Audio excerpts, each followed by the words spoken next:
Welcome now to the effects section of Phaseplant, where you can combine and manage several dozen different audio processing modules to polish, destroy, heighten, control, and otherwise manipulate your sound. These three lanes follow one another by default in the signal flow, with sound moving from the generator outputs to lane 1, then lane 2, then lane 3, then finally to the master fader and out. But you can adjust that signal flow anywhere using these drop-down menus. You might like to process one layer of your sound separately from the rest, for example. You'd send that layer's group to lane 1 and have the output of lane 1 skip straight to the master, while the other layers in the sound jump over lane 1 altogether and get processed in lanes 2 and 3 before hitting the master output. It's up to you.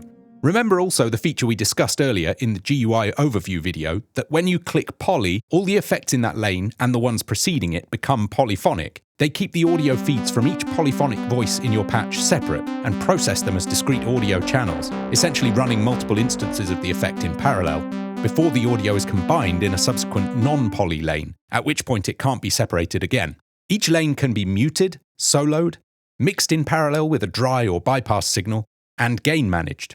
But the real magic, of course, is what you can put into these lanes, the effects themselves, and in a moment we'll proceed to a quick overview of each of these effects. But first, a brief mention of Snap Heap and Multipass, the other host plugins currently available in the Kilohearts range. These can be nested and sub-nested into the lanes of Phaseplant and of each other, and massively expand the power and versatility of the effects environment. Snap Heap gives more lanes and more routing options, including the option to process both in parallel and in series. Multipass offers multiple adjustable frequency bands to process different areas of the frequency spectrum in your sound differently. Both give the user macro controls which can be exposed in Phaseplant for modulation, giving near infinite freedom to create and package complex effects chains and processes into compact and usable modules. All the hosts warrant their own detailed beginner's guide video series, so I won't go into any more detail on these now. Just know they're the route to endless satisfaction, officially. Fact, full stop. So now we're ready to take a look at the individual effects, and I thought we'd break them into smaller sets by function, starting with the free essential effects, specifically those responsible for filtering.